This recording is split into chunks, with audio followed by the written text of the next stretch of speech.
First off. All right, Dave. I know it wasn't, the first half was, I don't know, sluggish, but you probably left some opportunities out there.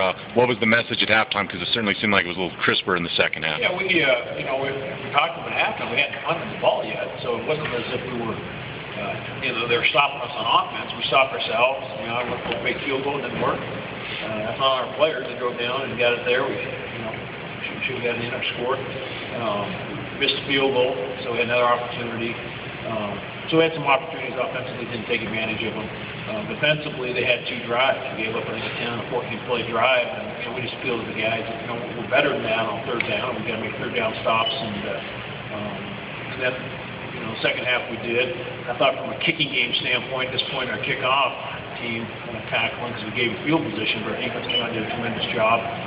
But I think our punt return team and our punt team, did a tremendous job as far as changing field position and making them have long fields, and certainly paid off. You're bowl eligible. What does that mean for this group? That's pretty good, huh? Yeah, it's huge. I think I made a point when I came here 2 years ago. My expectation was to go to a bowl every year, and it's our second one in 3 years. So my hat's off to our staff for as hard as they've worked to put us in this position. Our players have bought in. They believe. They work extremely hard. They're all on board, and when you get a program to that position, then you get a chance to have some success in playing the postseason. And that's always going to be the goal in this program. Was the objective when I took over, and it's huge. So, but it's fine to be bowl eligible. You still got 2 more weeks of football left, and I asked those guys. I said, "Now, are we all satisfied? This is what we wanted." And there wasn't one guy in that locker room was satisfied. So we got 2 very important football games left. Got a big game next Saturday at Boise. It's an unbelievable football game. So that's where our focus will be right now. Dave, in the second half, Brett scored 2 touchdowns, but it seemed like, you put the ball in the hands of the guy that's, done so many big things for you. This season, was that kind of designed to just make sure he had the ball in his hands for big plays that needed to be made? Well, we early on, I wouldn't let Greg run him a whole bunch. And the thing is, when you run the quarterback, you're still spread out with receivers, and then you got a fullback in there blocking them. It's like having a 2-back offense. And yeah, they still have to cover for the pass. So, times you got to use them. It's an advantage. And obviously we're going to use Brett to run the football some, because I think you have to make people spread out coverage. Then you have an opportunity to run and get a 2-back running. I know Brandon Self, you had him at center today, made that switch. He'd never play. I know he'd been a backup but never played center. Seemed like the snaps are pretty good today. I mean, good, at least early on. I didn't make that change until about play 2 of the walkthrough on Tuesday, and I had enough bad snaps. So I thought he went over there, did a good job. Nick did a nice job at guard. We felt going into this game with an uncovered center at the time to have your first game at center. And so that worked out well for us, and snaps weren't an issue. Talk about wide receiver play today. You needed somebody to step up with Chris out. You felt like a couple guys really did today. Yeah, that was a challenge to our guys, and then a couple guys got dinged here and there, and it wasn't perfect by any stretch. There were more plays that could have been made. I was disappointed there because we're certainly capable of making those plays. Brandon Miller, he looks pretty good in that slot receiver spot. Yeah, Brandon. Well, he's been playing there, and the nice thing about Brandon is he's versatile. He can play running back and play slot. We can do different things with him, and so we just got to keep trying to find ways to get the ball in our playmakers' hands. Dave, early fumble by Al, but he comes back with maybe his best game. Yeah, he was really fighting for extra yards and running hard, and they just squirted out of there.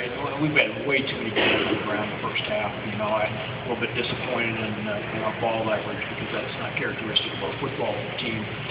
But we, in the end, end up winning the turnover margin at the end, and, which is always going to be pivotal. How important turnovers are. Obviously, the one Al had would probably count for points for us, and the one they had would have counted for points for them. So, and we had an opportunity for 2 others. Deshaun, he must have warmed his hands up at halftime when he was inside. The other one bounced off him. But, I told him what happened. He was frustrated, disappointed. I said, you're going to get their opportunity. I just didn't know it was going to come that soon. Coach, earlier when they had the Mountain West Conference Media Day, a lot of the media, when they were picking who was going to finish where, their predictions, a lot of guys felt that this team was going to win maybe 2 or 3 games this year. And now you've won your 7th, and you're bowl eligible. Why do you think before the season the perception of this team, the expectations from a media standpoint were pretty low?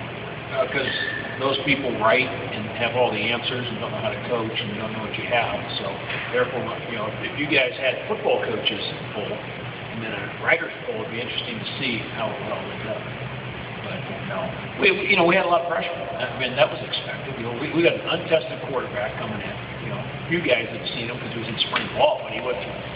He didn't establish himself as a starter. So that's the first thing. Nobody's going to pick you very high. I mean, there's an unknown there.